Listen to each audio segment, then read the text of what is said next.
ngo abantu ngo abasore batoya ngo barimo kwirwanka bakaja gushaka ngo abakecuru ngo bari hanze ngo bamwe ngo basigaranye ngo akana kamwe mu nda ngo cyangwa tubiri. Nawe byo kuvuga ngo abahungu ngo bagende ngo bareke gushaka ngo udukecuru. Wega nabari n'agakecuru ariko nakacu. Nagakecuru ka. Iyo wacu uzigiye.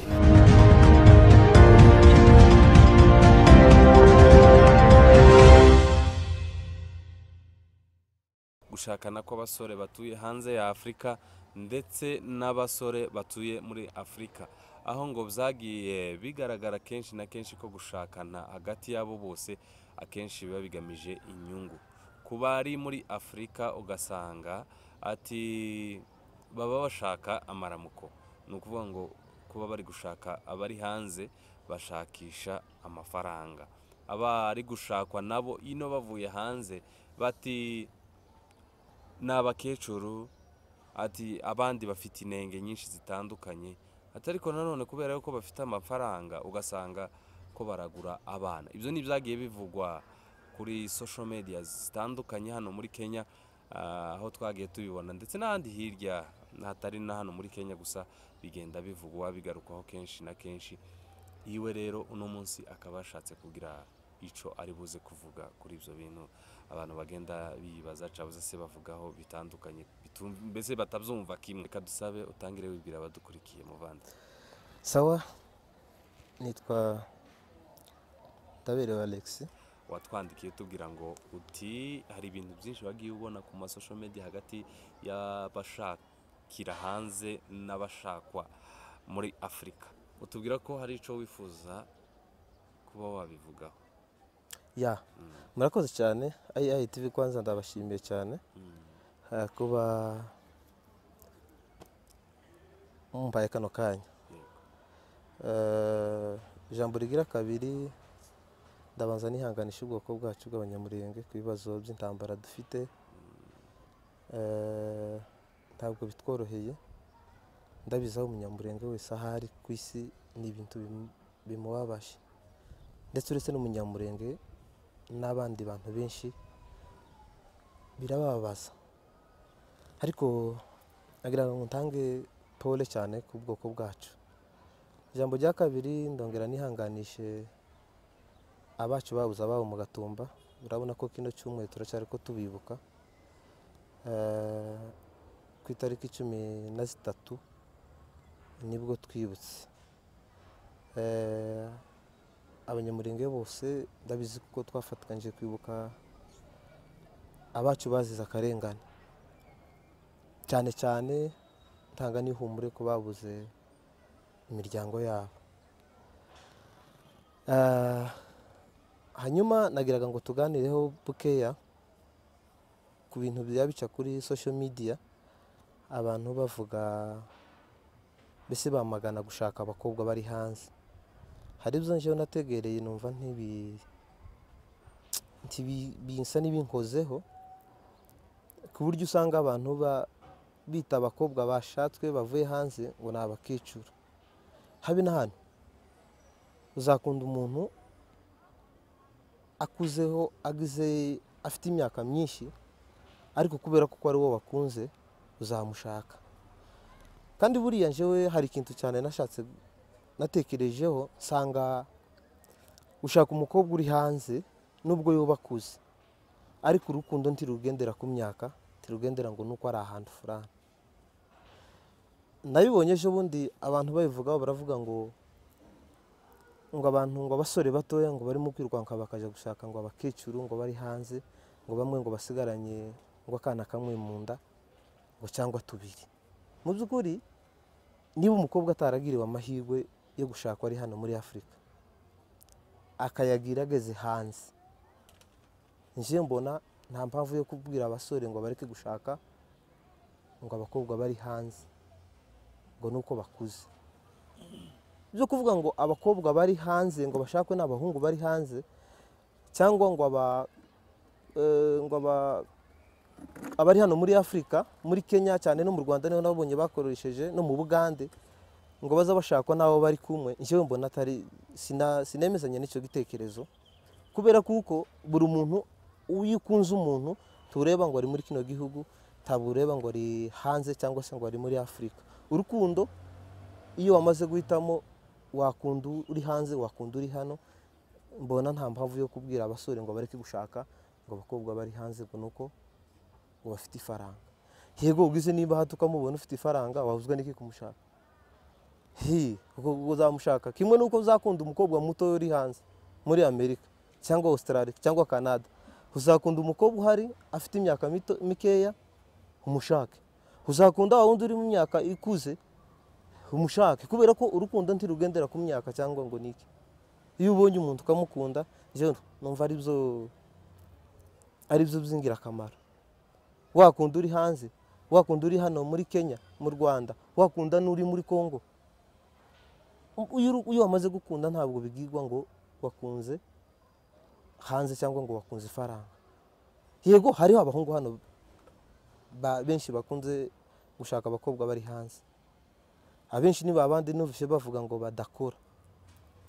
Burya umuntu udakora hari n'igihe ashobora no gushaka umukobwa uri hanze tibanubakana kandi wenda afite ifaranga. Ugasanga umuntu udakora burya habe n'ubwo ushaka umukobwa uri hanze adakora, wenda akagirwa n'aya mahirwe umukobwa uri hanze akamufasha hano, bwacyaje hanze nanone ntazokora kubera ko si umukozi, ni umushango. Ariko umuntu uri hano agakunda nje selomwa giti cyanje uri hano, niba wakunze umukobwa uri hanze mushake, tureke kuvuga ngo nuko ngo afite ifaranga ngo cyangwa ngo nuko ari hanze. Nje icyo kibazo ntabwo ncemezanyaho n'abacu. Mu by'ukuri ni bashiki bacu, ni babyara bacu, ni ba masenge. Ariko niba umukobwa agiriwe amahirwe yo gushaka ari hanze, umukobwa agashakwa ari hanze, nibareke ashakwa. Ngira ngo context babivuzemo ntabwo cyane ari y'urukundo. Bavuga ko ibi byose biza biherekejwe n'inyungu. Ni ukuvuga mu yandi magambo si urukundo rubayobora, ahubwo ni ukuvuga ngo ebana jewe nafatishije umwana uri hanze, ngiye kugwa ku gafaranga, yaba ari umukecuru, yaba ari mutoya, yaba atungana, yaba angana na mama, ntaco bimbwiye mpfa kuba namufatishije. Donc mu yandi magambo bashatse kwerekana ko inyungu arizo ziri imbere kurusha urukundo. Njewe ntabwo si ku bantu bose, kubera kuko ibo babikoze en general. Baravuze ngo abahungu ngo bari muri Kenya ngo bashaka abakobwa bari muri Kenya. Buriya niba nkunze umukobwa uri hanze nshobora kumukunda atari kuvuga ngo ni inyungu namubonyemo. Hano hari abahungu benshi bakora, nanjye ndakora. Sinzokundana n'umukobwa uri hanze cyangwa se undi mugenzi wanje ngo akunde umukobwa uri hanze ngo areke kumushaka kubera kuko ngo ari hanze, wenda ngo abantu bazovuge ngo ni inyungu. Hoya, ahubwo icyo njewe natekerezaga ni ukubwira aba bahungu badakora. Dufite abahungu badakora, ba bandi batega gushaka abari hanze kugira ngo babafashe. Yakora yakora. Ndaza kukubaza kandi kabazo wenda gashobora kuba kari gutera abantu amatsiko, kuba bikurikiye neza bari kubibona. Ndaza kukubaza niba warashatse cabuza niba utarashaka, uraza kukinsubiza turi gusoza ikiganiro. Ubu iyo réponse ubu yigumanye. Aha, nanone baravuze bati ese nimba umusore uri hano muri Kenya ashaka gushaka umukobwa uri hanze, wa mukobwa uri hano muri Kenya bazashakwa nande? Azoshakwa n'uri hano muri Kenya kimwe nuko azoshakwa n'uvuye hanze. Iri jambo ryo kwita abantu abakobwa ngo Nabakecuru jewe sinzi uko mbitekerezaho, ntabwo ari abakecuru pe. Umukecuru ni umuntu ugeze mu myaka 60 kuzamuka. Ariko abakobwa bakiri mu myaka 35 gifite imzaro mu nda ashobora kubyara umwe cyangwa babiri, abo ntabwo ari umukecuru. Kimwe nuko reka nkubwire Justin, hano uri mu gushaka umwana mutoya, ubundi nka ruguru iwacu ibintu byawe na ponti byahabaga, sibyo? Ariko hano uri mu gushaka umukobwa mwabyara n'umwana umwe, babiri, batatu, akaja muri onapo.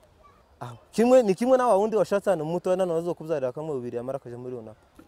hanyuma hari nanone abibaza batese uru rukundo ruba ruri serious, nicyo cyane turi gushakisha kumenya.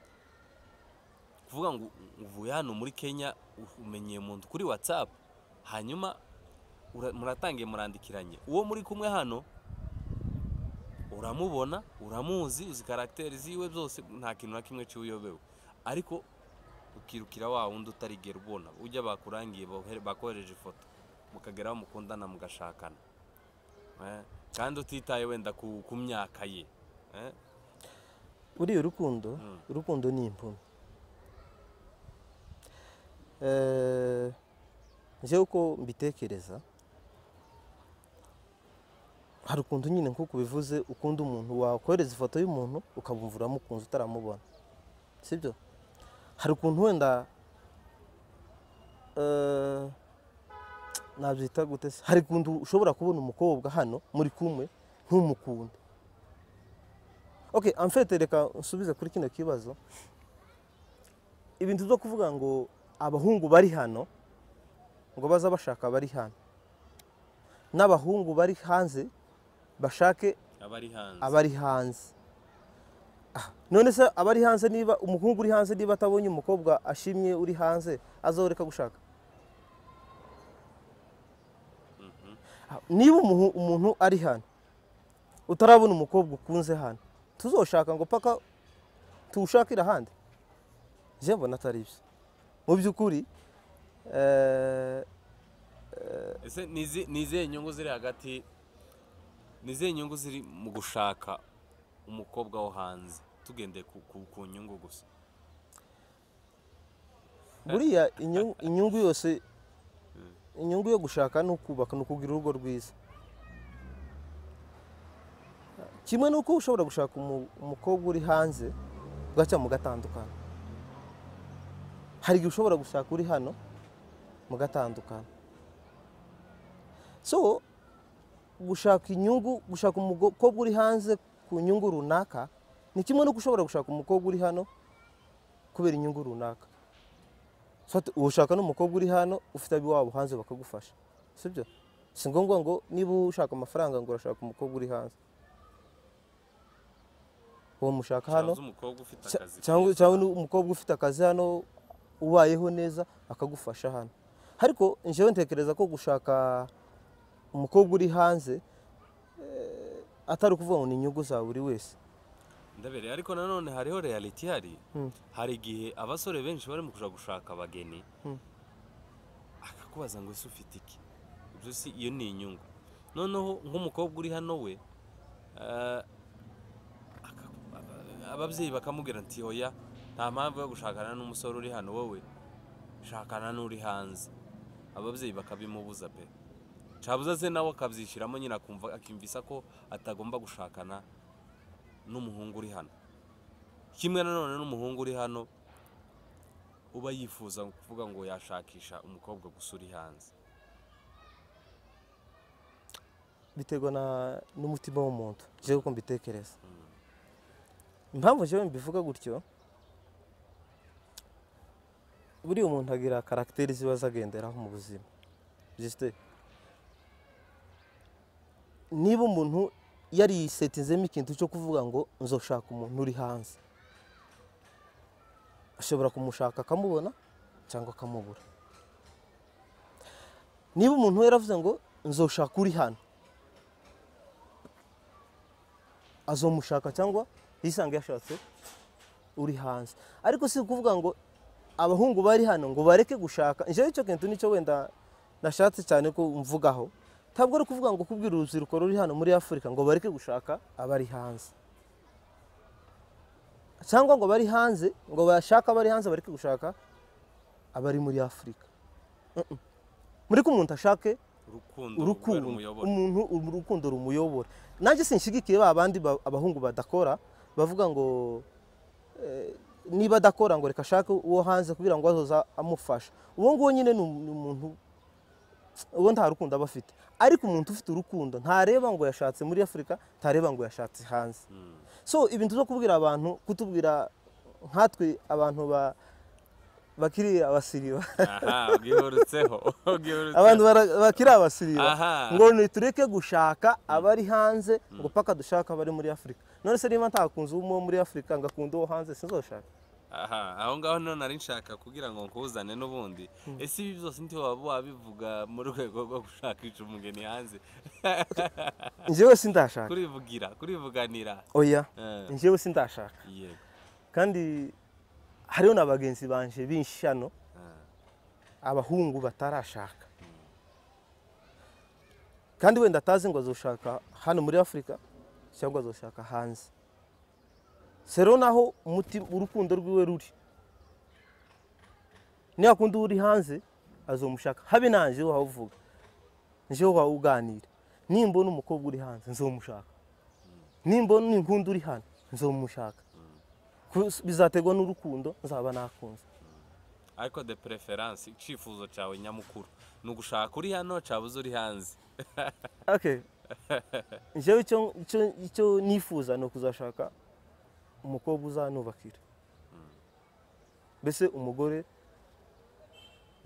uzaba ashimishije umutima wanje. Njewe nicyo ngicyo.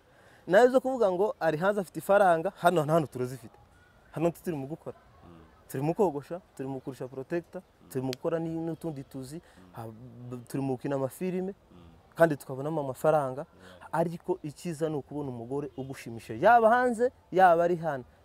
Nimureke twubake. Abasore badakora nibakora amaboko mu mifuka dukore. Tureke kuvuga ngo turatega ngo niba ndatega ku bakobwa bari hanze, cyangwa se niba uri umukobwa ngo ndategereza ku muhungu uzaba uvuye hanze. Nabo barakora, abari hanze barakora, natwe turi hano turakora. Rero nidukura amaboko mu mifuka dukore. Right. Murakoze cyane kuba waduhaye iki kiganiro. Cyari ngombwa, ni ikiganiro cyubaka sosiyete kandi buriya ngo gushaka ni rimwe. Keretse nyine woramuka ukagira ibindi bibazo hagati yanyu hakagira uwitaba Imana, ariko burya iyo muri gushingirwa barakubwira bati kizabatandukanya n'urupfu. Ubwo rero ni ikintu kiba gisabye kwitondera cyane. Yemwe abari hirya no hino, ushaka kubaka wese nabanza ashira inyungu ku ruhande, ubanze uyobogwe n'urukundo, hanyuma ukunde, numara gukunda wubake. Ibindi byose Imana irabigena. Gusa Imana yanaduhaye ubwenge.